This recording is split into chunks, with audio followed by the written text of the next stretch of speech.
우리 송영길 의원. 이 시대의 마지막 남은 상남자라고나 할까요? 이 시대의 마지막 남은 로맨티스트. 이 시대의 마지막 남은 협객 정치인. 우리 송영길 자신의 몸을 불살라가지고 내던지는. 왜 이 힘든 일만, 왜 송영길만, 왜 이런 험난한 길을 가야 하는 것인지. 2022년 저는 대선 때 새망치를 맞았을 때 이게 왠지 송영길의 앞길이 뭔가 불길하다, 이런 느낌을 받았습니다. 새망치를 맞으면서 대선 승리를 위해서 휠체어를 타고 헌신하셨던 우리 람보르기니 형님, 대선이 끝나자마자 당대표직을 내려놓고 본인의 지역구를 이재명 대통령에게 양보를 해서 이재명을 지켜냈던 우리 람보르기니 형님, 참 무죄 판결을 받고 민주당에 돌아왔으나 또 온몸을 내덜져 인간 물병이 돼서 이제는 김민석을 지켜야 하는 우리 람보르기니 형님의 이 기구한 인생, 참 가슴 아픕니다. 저는 이제 우리 람보르기니 형님도 진짜 꽃길 깔아드려야 되는데 왜 지금 또 기사회생을 해서 어렵게 당에 돌아왔는데 당에 돌아오자마자 또 인간 물병이 돼가지고 정청래를 향해 날아가야 되는 우리 람보르기니 형님의 숙명, 참 이게 엔딩이 어떻게 될지 제가 뭐 재밌다고 말씀을 드렸지만 참 이게 고마운 분입니다. 이런 이제 희생의 아이콘, 헌신의 아이콘이 돼가고 있죠. 근데 우리 당원들이 이런 송영길의 헌신과 희생을 저는 잊지 않을 거다, 그렇게 생각을 합니다. 그래서 오늘도 또 한 몸 내던지셔가지고 정청래를 끌어안고 뛰어들고 있는 우리 송영길 람보르기니 형님의 맹활약상을 일단 여러분들 영상으로 먼저 만나보시고 가겠습니다. 유시민 작가의 재건축론이 여권 내 파장을 일으킨 가운데 송영길 민주당 의원이 유 작가를 간신에 비유하며 재건축론을 일축했습니다. 주군의 성공을 위해서 좀 더 똑똑한 사람, 새로운 사람을 계속 영입해가지고 주군 옆에 모이게 하는 사람이 출신이고, 네. 간신은 주군 옆에 그 권력을 독점해서 다른 똑똑한 사람들이, 새로운 사람들이 접근하지 못하도록 차단하는 모습이 간신이다, 이렇게 평가를 할 수가 있거든요. 송 의원은 본인들의 주도권이 상실된 것에 대한 두려움이 있지 않겠냐며 지금은 중도 보수 영역을 포괄하는 게 너무나 중요하다고 맞받았습니다. 자기를 지지한 국민은 아니라 지지하지 않는 모든 대한민국 국민을 대표하는 대통령이다, 이런 말씀을 했는데 지극히 당연한 말씀이라고 생각합니다. 네. 따라서 저는 국민 통합, 뭔가 위원을 확장하는 모습이 필요합니다. 우리 송영길 의원님이 여의도에서 지금 독설 라이트를 하시고 있는 게 아닌가, 여의도 까왕이다, 뭐 이런 정도로 말씀드릴 수 있을 정도로 유시민은 그냥 간신이다. 우리 송영길 의원님의 이제 매력 중에 하나죠. 직설화법.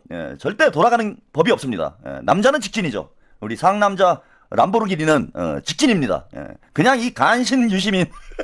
그래서 아주 시원하게 지금 불도저가 돼가지고 이게 되게 대단히 중요한데 오늘 이런 일이 있었어요. 또 송영길 의원이 정청래가 너 노무현 대통령 장례식 때 너 오지도 못하지 않았냐, 이거 지금 여러 가지 논란이 있는데 정청래가 뭐 당시에 중국에 있었는데 중국에 귀국해가지고 방문을 했다, 이런 주장을 하고 있잖아요. 그래서 장례식에 자기가 방명록에도 이름을 남겼다 이러는데 그 장례식장에 왔느냐 마느냐를 지금 그 송영길 의원이 문제 삼는 게 아니잖아. 문제의 본질은 뭡니까? 왜 노무현 대통령을 선거 때 불러내가지고 또 노통파리를 하느냐?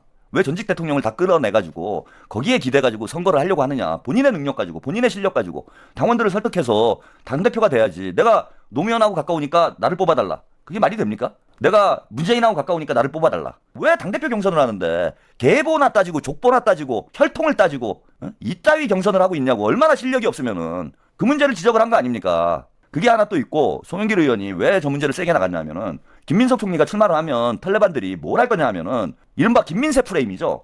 김민세 프레임을 들고 나올 거예요.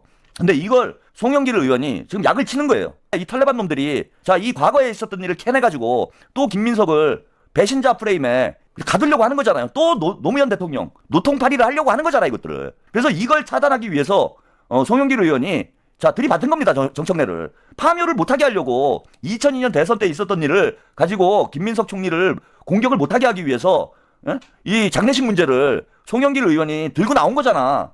그걸 차단하기 위해서. 그러니까 송영길 의원이 이른바 탱커 역할을 하는 거죠. 김민석 총리의 호위무사 역할을 지금 잘하고 있다. 전술적으로 김민석을 보호하는 이런 역할을 우리 송영길 의원이 이제 참 잘하고 있고, 파묘를 하면 송영길이 이제 같이 파묘를 하겠죠.